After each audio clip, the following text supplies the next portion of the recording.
$100. Hey, I forgot about Fonka. Usubempa. I own Usubempa. Immediately, things have happened in this country. Immediately, President Mills died. Mm-hmm. Yamin and Co. Broja Jenfi and Co. They were in the Ashanti region holding that leg of the insults and the Mills bashing. Immediately, President Mills died. They became right-hand men of John Mahama.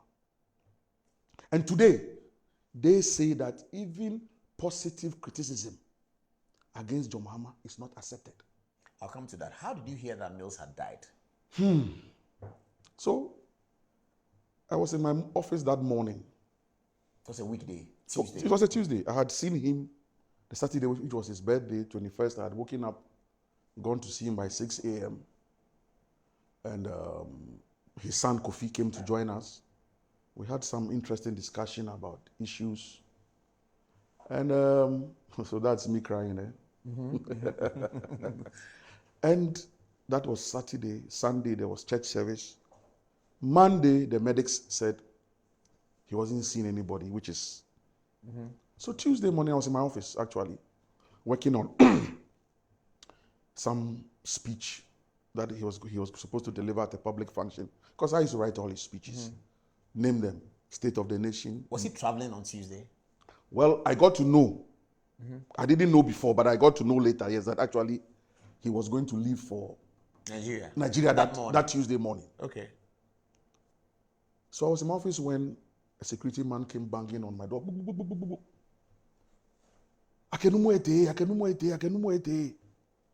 They've taken the old man away. They're taking the old man. I said, Charlie, I will let it. Wole from where? So, apparently he was carried, stretchered. From where? From his room. A castle? At the castle. Into the ambulance. Or office? No, not from the office. The residence. The residence. Mm-hmm. And put in what kind of car? Of course, that's that one in an ambulance. With motorcade was there? Motorcade, medic. So that's, even at the point they said I carried him in the boot of my vehicle. Okay, so the motorcade drove him to 37? Yeah, they drove him to 37. In a normal presidential... Oh, yeah, that one... So all those stories are not true? They are not true. Thank you. They are not true. I mean, no, they are not true. I mean, a sitting president, definitely there will be motorcade. The ADC joined... So he didn't come to the office at all that day? No, he didn't come to the office at all that day. Was it a residence? It was a residence. Fell yeah. And of course, the stories abound. His son says he had lunch with him. A sister is supposed to have gone there. All those other stories, that is their story. You didn't see anything? No, I didn't. So you were in your office? I was in my office. Okay. And so now, we went to 37, and he was declared officially dead around... At 2 o'clock? Yeah, 1:32 or thereabout. What happened thereafter? Well, I remember when I arrived, because the motorcade had left. Is that you and Alote Jacobs? That's me and Alote Jacobs, yes. Wow. We finished mourning and finished crying like this, and they say we have no right to keep the man's legacy alive. And they even laugh at us those days. That, yes, their father is dead and gone. We'll see how they will survive in Ghana. And we are surviving and it's paining them. So, yeah. What happened so hours after? when I got to 37, because like I'm saying, the motorcade left, the security man came to inform me. So I now had to rush to 37. So I got there.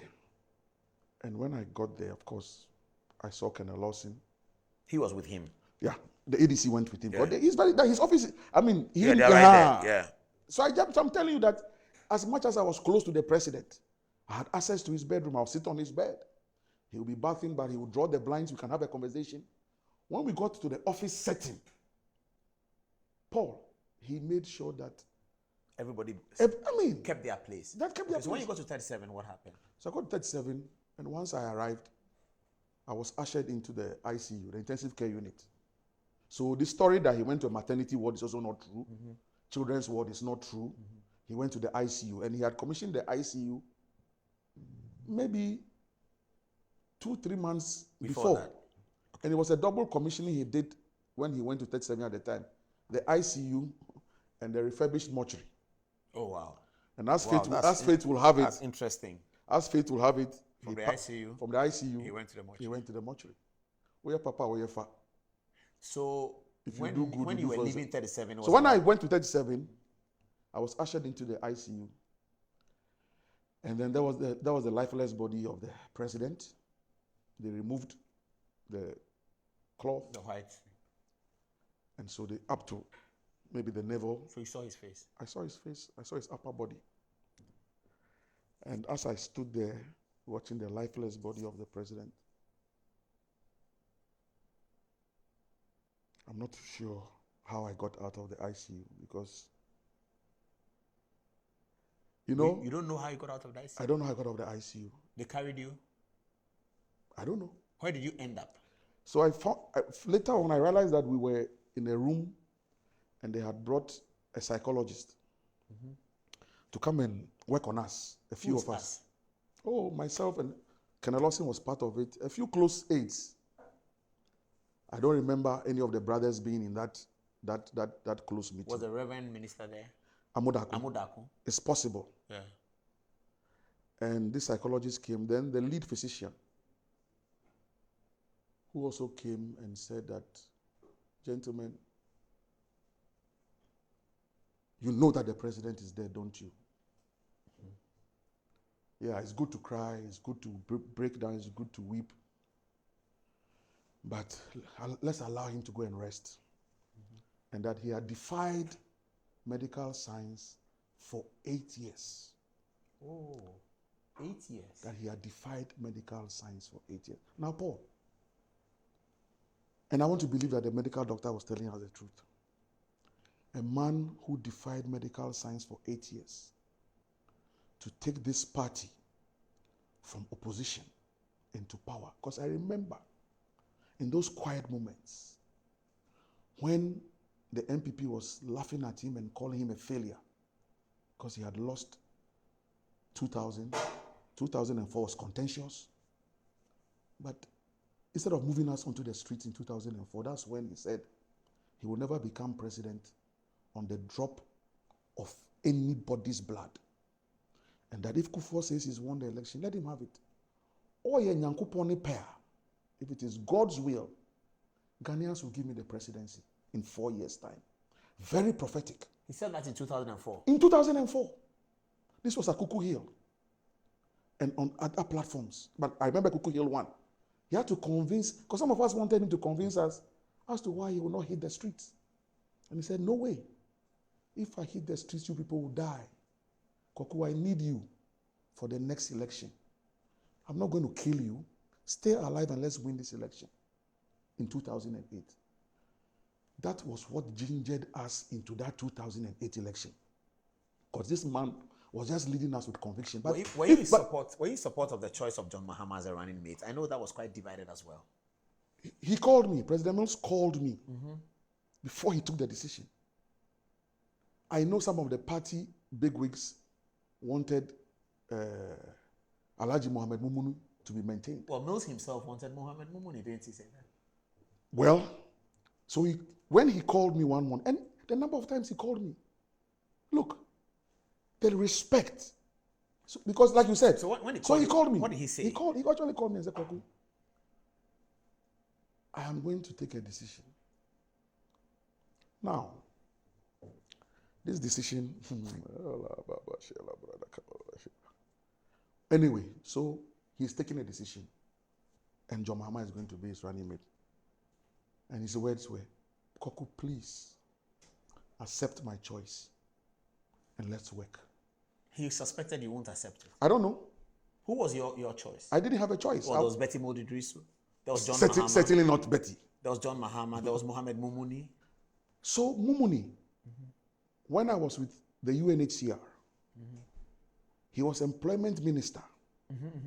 The first time I encountered him was at some public forum at this hotel, Novotel. I fell in love with his English. Oh yeah, he speaks very well. Mohamed Mumuni speaks very well, yeah.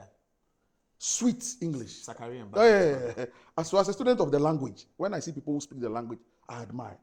So when he was made running mate in 2004, I was excited. So you were hoping that will continue? I mean, what could you...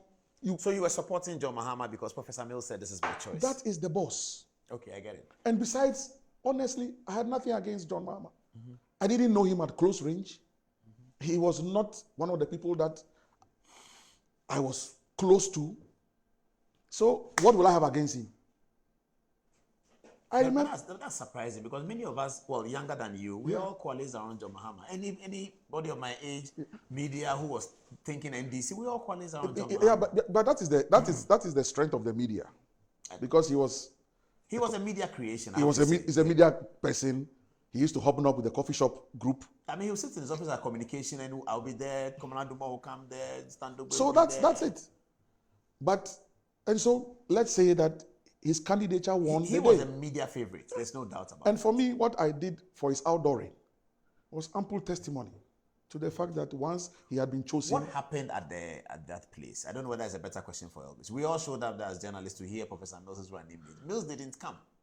He sent Elvis with a piece of paper to announce that John Mahama has been chosen as the running mate. Well, there was something that took the Kama Conference Center. Yes. Yeah. Mills didn't come. You didn't come too.